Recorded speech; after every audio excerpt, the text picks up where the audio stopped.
Salut à tous, le journal du foot de ce samedi 2 avril. Les Bleus sont désormais fixés sur leurs premiers adversaires du Mondial 2022 au Qatar. Les champions du monde voudront absolument rompre la malédiction du tenant du titre éliminé dès la phase de groupe sur les 3 dernières éditions.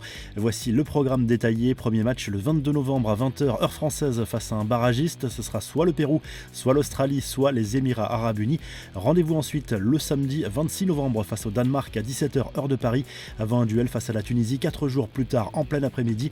Voici la composition des autres groupes de ce mondial 2022 avec de belles affiches à noter sur le calendrier comme Argentine-Mexique, Espagne-Allemagne, Brésil-Serbie ou encore Belgique-Croatie. Le match d'ouverture ne sera pas Qatar-Équateur mais bien Pays-Bas-Sénégal dans le groupe A.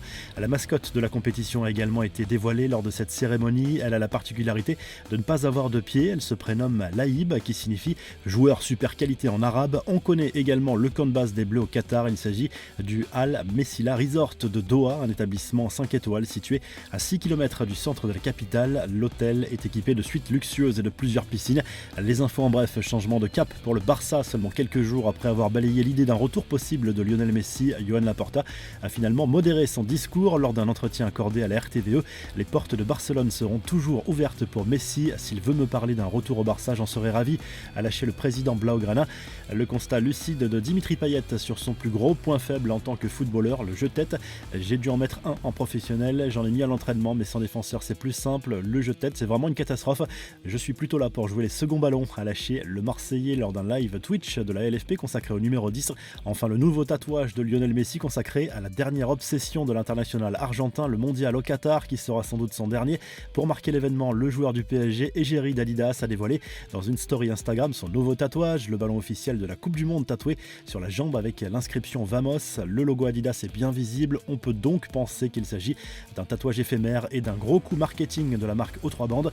La revue de presse, le journal L'Équipe revient en grande partie sur le tirage au sort du mondial 2022, plutôt favorable aux Bleus d'après le quotidien sportif, mais prudence. Le journal se penche également sur la 30e journée de Ligue 1. Marseille joue à Saint-Etienne ce samedi, grosse affiche également entre Nice et Rennes dans la course à la Ligue des Champions. En Espagne, le journal Sport décortique également le tirage des protégés de Luis Enrique. Les Espagnols croiseront surtout la route de l'Allemagne au Qatar lors de la phase de poule. Il faudra aussi défier le Japon et le vainqueur du barrage entre la Nouvelle-Zélande et le Costa Rica.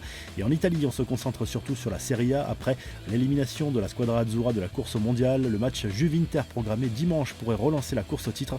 Naples jouera à Bergame, l'AC Milan recevra Bologne lundi. Si le journal du foot vous a plu, n'hésitez pas à liker, à vous abonner pour nous retrouver très vite pour un nouveau journal du foot.